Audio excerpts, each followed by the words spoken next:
Well, like I said, we can do interlinking, but our system isn't developed yet. So you're going to connect, it's a bridge to nowhere because nothing's going to move until we get our system completely built up. So that's what I try to communicate, that it's going to take us another couple of years to fully expand our system so that if you want to send a payment from India to anywhere in the U.S., it'll get there, or vice versa. But we're not there yet. So this is just a matter of building out our network, and when it's big enough and it's broad enough, then interlinking would be a serious value proposition. Well, you heard the Economic Secretary in the Ministry of External Affairs earlier talking about how India has been a rule abider so far, but perhaps it can be a rule maker.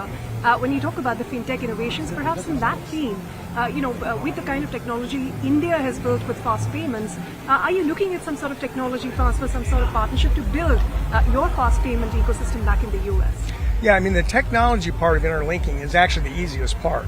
The hard part is the legal, the governance, rulemaking, and that requires people to sit down in a room and agree on the way things are going to get done.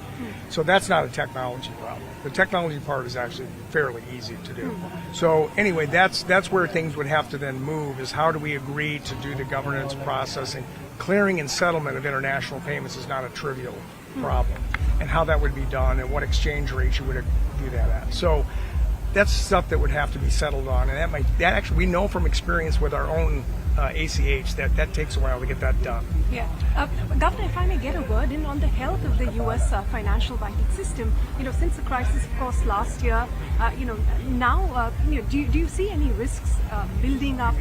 What is your overall sort of assessment of the financial ecosystem? We had a banking crisis in March of 23. Yeah. The Federal Reserve stepped in, set up our lending facilities to make sure that the liquidity and everything, and that has calmed down, and we were able to close that facility in March of this year. Yeah. So that's our confidence that everything in the banking system is fine.